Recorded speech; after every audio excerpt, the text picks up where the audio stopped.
não parar, não precipitar e não retroceder.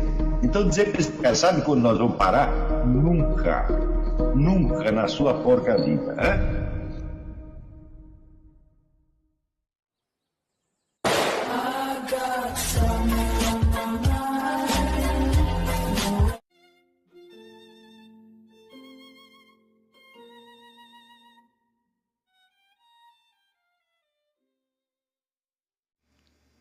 E aí pessoal, tranquilo?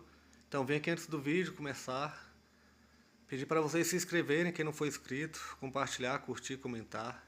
Quem puder seja membro do canal, que isso ajuda bastante. Tem também o link do Apoia-se. Quem puder ajudar nosso canal e apoiar financeiramente vai ser muito bem-vindo. Mas o mais importante é transmitir o conteúdo e os conhecimentos do professor Olavo de Carvalho para mais e mais brasileiros. Então compartilhe e ajude aí nossa causa. Muito obrigado a todos os membros, apoiadores do canal. Fico muito feliz. Tenho certeza que a gente está no caminho certo. Então fiquem com o vídeo e até mais. Valeu!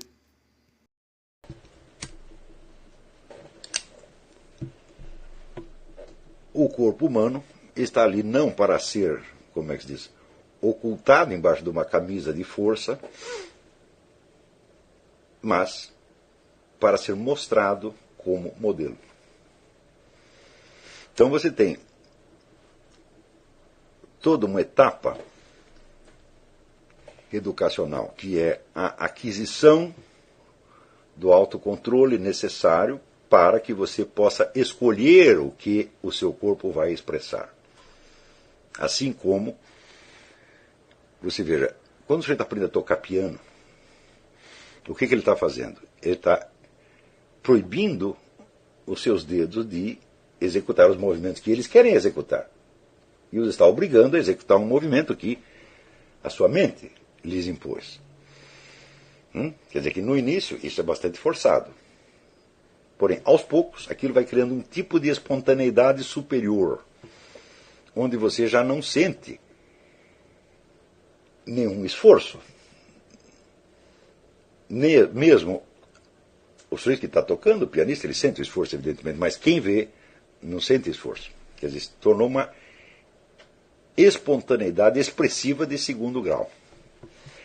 Então, por isso é que eles tinham a ideia do corpo como um instrumento, como se fosse um instrumento musical, que tinha que ser afinado. Tinha que ser afinado para que cada uma das suas expressões e dos seus gestos expressasse a totalidade da intenção superior que os inspirava. Está entendendo? Sem isto, meus filhos, vocês nunca vão aprender nada. Porque a inteligência humana, ela é tão imensamente dependente do corpo, ao ponto de que o filósofo Alain costumava exemplificar isso, dizendo aos alunos: abra a boca como quem vai falar A e tente ao mesmo tempo pensar o som de U. Depois de algum tempo, com muito esforço, você consegue. Isso quer dizer que conforme a posição do seu corpo, conforme o tom da sua voz, conforme o seu olhar, etc., etc., você está impedido de entender certas coisas. Agora, na cultura brasileira, nós temos a coexistência de dois elementos que são igualmente antagônicos à inteligência. Nós temos, vamos dizer, a expressividade animal, absolutamente descontrolada, tá certo? E, por outro lado, nós temos em certos ambientes a camisa de força da polidez burguesa, que é imposta aos seus gestos, às suas palavras, etc., etc., etc. E nós temos que transcender essas duas coisas. Né? Você tem que escolher os valores nos quais você vai acreditar, escolher os objetivos da sua vida, escolher o que você cultua, né? E você tem que gradativamente transformar o seu corpo num instrumento capaz de tocar essa música. Isso implica, é claro, um grande autodomínio, uma grande capacidade de concentração.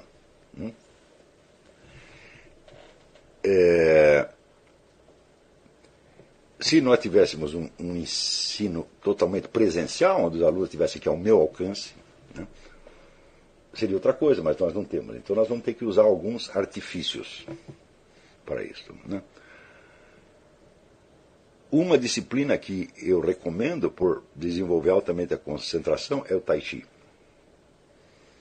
Você praticar o Tai Chi durante anos, tá certo? Você se torna capaz de determinar a sua conduta exterior, mesmo quando você esteja sentindo muita dor. Veja, a dor normalmente toma posse do corpo e você faz o que a dor quer e não o que você quer. E você, como diz, paga o mico, por causa disso. Né? Então, eu aqui tenho várias testemunhas, minha mulher tem testemunha aqui. Né? Pergunte se nos momentos de dor eu perdi a compostura. Jamais. Porque isso, devo isso a Tai Chi. Porque você pode estar sofrendo uma dor horrível, mas você não é obrigado a pensar nela. Você pode continuar pensando em coisas que são superiores à dor. Quer dizer, a dor não precisa tomar conta da sua mente. Certo? E se você concentra em outras coisas, você pode impor ao corpo uma certa compostura, mesmo nos piores momentos. De não deixar que o corpo expresse, vamos dizer, a sua própria dinâmica. Tá certo? Mas que ele sempre... Né, que é a mesma coisa que você deixar um instrumento tocar a nota que ele quiser. É isso que você faz? Você compra um piano para você tocar qualquer nota? Não, é para você tocar as notas que combinem de acordo com a música. Né? Então, o nosso corpo também, tá certo? Você não pode deixar que ele escolha as notas, é você que tem que escolher. Você nunca pode esquecer que o nosso corpo é formado de elementos que vêm do mundo exterior. É formado daquilo que você comeu. Né? E é formado de acordo, vamos dizer, com uma fórmula hereditária que de fato você desconhece. Você não conhece todos os seus antepassados. Né? Como dizia o Dr. Zondi, né? Cada um carrega em si milhares de antepassados, cada um exigindo que você o imite, que você repita o destino dele, por assim dizer. Né? E isso forma, vamos dizer, uma massa de tendências contraditórias que cabe a cada um de nós dominar e administrar para os nossos próprios fins, desde que nós saibamos escolher esses fins. Né? O que existe ao mesmo tempo de desordenado e de demasiado rígido na conduta brasileira reflete-se na linguagem das pessoas. Hoje, eu leio muita coisa que aparece no Orkut, em blogs, etc., para ver como as pessoas estão escrevendo. Né? E eu reparo o seguinte: por um lado, não há mais o mais mínimo senso da propriedade vocabular. Nada. Perderam completamente. Quer dizer que as coisas já não são designadas pelo seu nome mais apropriado, mas por algum outro nome parecido. Né? Por exemplo, se um sujeito expressa uma ideia que é diferente da ideia da maioria, dizem que o sujeito é polêmico. Mas se ele fizer com o Mike Tyson e jogar uma geladeira na sogra, também dirão que ele é um sujeito polêmico. Então você vê que a palavra polêmico virou, né, uma espécie de coringa. Ela entra no lugar de qualquer outra coisa. Como é possível isso? Hein? Por exemplo, se confunde um sujeito, por exemplo, se chama de polêmico um sujeito que levanta polêmicas e um sujeito a respeito do qual existe uma polêmica. Então se confunde, por exemplo, o sujeito polêmico com o controvertido. Controvertido quer dizer uma pessoa a respeito da qual circulam muitas opiniões divergentes. Né? Eu diria, por exemplo, que o Michael Jackson, ele não é polêmico, ele é controvertido. Porque ninguém o entende, então cada um tem a sua hipótese a respeito do Michael Jackson. Né? Tá certo? Mas você, quando diz que o Michael Jackson é polêmico, eu digo como? Ele nem participou de polêmica alguma e nem existe uma polêmica específica a respeito dele. Existe uma controvérsia. Não é isso? Então, ansiosamente eu tenho procurado a palavra controvertido no lugar da palavra polêmico e não a encontro. Esse é só um exemplo que eu estou dando. Uma coisa sempre confundida com a outra. Vamos dizer, a regra máxima da boa escrita, no que diz respeito à seleção de palavras, é você sempre preferir o termo específico em vez do termo genérico. Então, agora, quando você não sabe o termo específico, você usa o termo genérico. Né?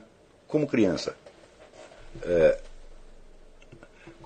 que eu lembrei para vocês, a minha filha Leila, quando era pequena, todos os vegetais para ela eram batatas. Tá certo? Então, nós quando aprendemos uma língua estrangeira também é a mesma coisa. Tá certo? Nós sabemos apenas uma palavra para designar uma infinidade de coisas diferentes e nós apelamos sempre à mesma palavra.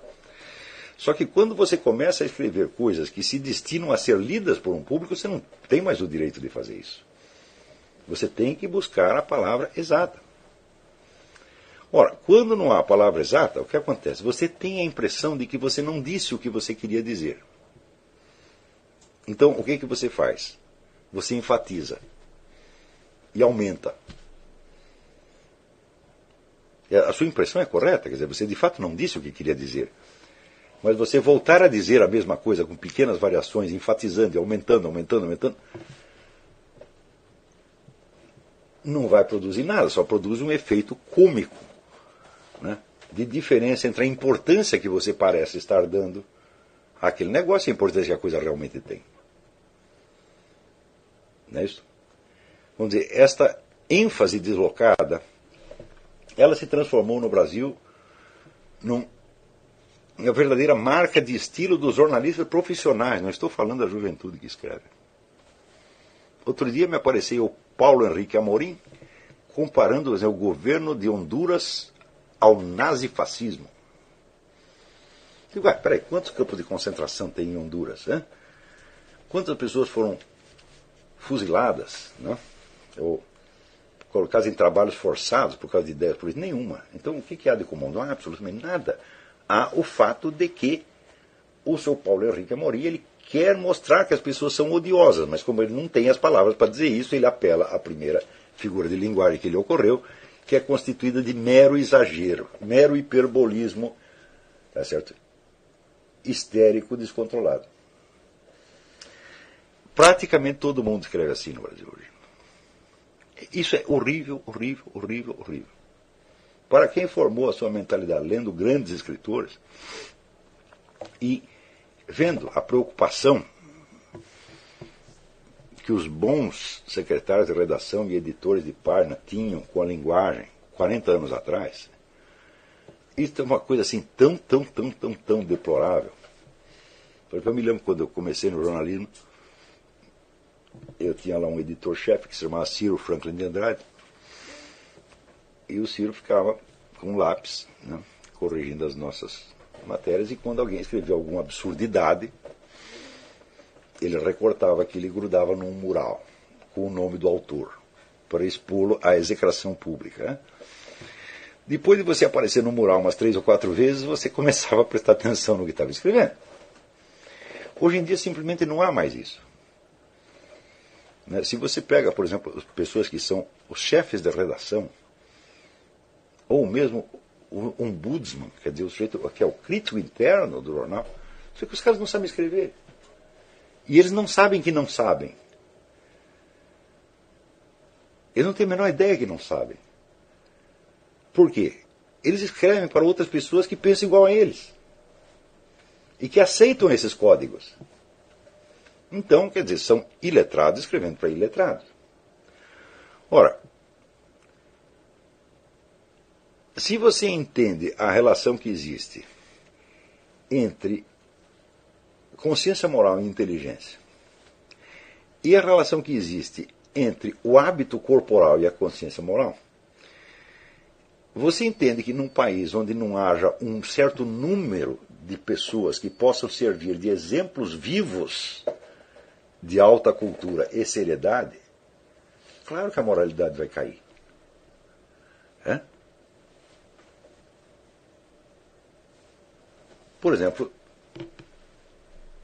eu sei por experiência que o nível de moralidade aqui nos Estados Unidos é infinitamente mais alto do que no Brasil. Isso a gente observa em tudo. O número de americanos bem intencionados é uma coisa incrível. Mesmo os mais burros, mesmo o esquerdista, mesmo o jeito comunista, tá certo? Ele tem aquela preocupação de fazer a coisa certa. Ele pode estar completamente enganado quanto ao que é certo e errado, mas esta marca da boa intenção você observa em tudo quanto é lugar. Mas, por outro lado, você observa certos exemplos públicos que não tem similar no Brasil. Né? Eu me lembro, por exemplo, quando o Ronald Reagan levou um tiro. E qual foi a primeira atitude dele? Botaram ele na maca, levaram para o hospital, e estava um enfermeiro lá, a enfermeira deu a mão para ele, né, para dar um apoio, e ele vira para ela e pergunta assim: a Nancy sabe de nós? Quer dizer, o senhor está ali morrendo, ele faz uma piada? Hã? De o que é isto? Hã? Isto aqui você via exemplos disso no resto do mundo e em outras épocas. Por exemplo, o rei Luís XV, ele levou uma facada, o sujeito o esfaqueou, e ele muito polidamente informou seus assessores: aquele cavalheiro acaba de me esfaquear. Assim. Entendeu? Esses exemplos de autodomínio, contrastem isso com o nosso presidente chorando de autopiedade porque ele foi um menino pobre no Nordeste. E vocês vão ver a diferença abissal, né, de duas culturas.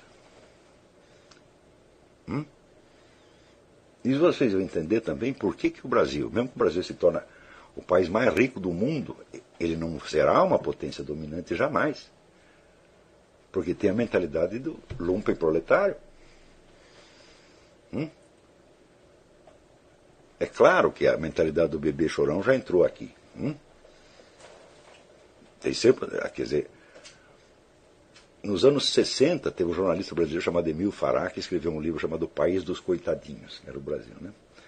Então eu digo, aqui os Estados Unidos estão aprendendo rapidamente a virar o país dos coitadinhos. Quer dizer, isso que eu estou falando é uma coisa que está declinando aqui, que se eles não tomarem cuidado, vai virar o país dos coitadinhos mesmo. Né? Então, aí nós temos o nosso presidente, que jamais foi um menino pobre, né, o presidente americano, jamais foi um menino pobre, e que tem que ser tratado como se fosse um menino pobre, que tem o direito de ser presidente porque, né, baseado no princípio do dama por um dia. Tá certo? Isso é uma coisa extremamente grave, mas está acontecendo aqui. Mas quem é que tem que dar o exemplo para a sociedade? Não são os políticos, em primeiro lugar. É claro que o exemplo tem que vir da intelectualidade. São os verdadeiros formadores de opinião. Não formadores de opinião imediata, que são jornalistas, radialistas, etc. Mas o formador de opinião a longo prazo. Os camaradas que ocupam os postos numa redação de jornal hoje, eles foram formados por professores universitários. De maneira que eles são o reflexo da educação universitária que eles receberam. Não é isso? Então,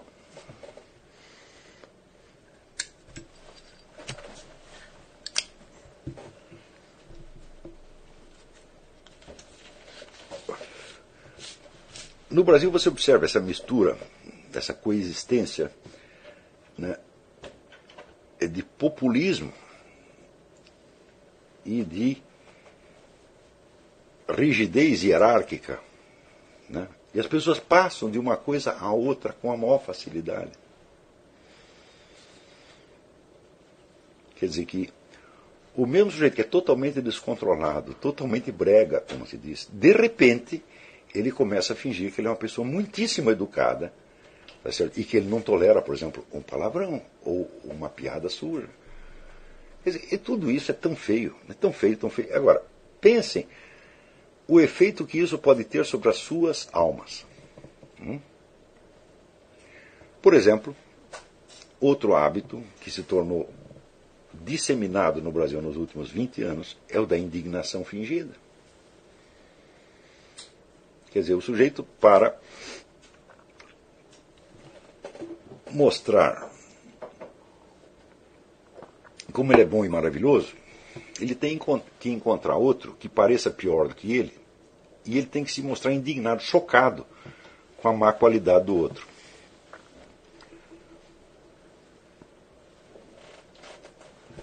Então isso quer dizer que a expressão de indignação ela tem que ser enfatizada artificialmente. Quer dizer, você tem que se mostrar muito mais indignado do que você realmente está. Só que se você começa a fazer isso, você começa a representar indignação, você acaba ficando indignado mesmo. E os seus sentimentos ficam desproporcionais à realidade.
Chegamos a mais um final de uma aula, de um vídeo. Espero que tenham gostado.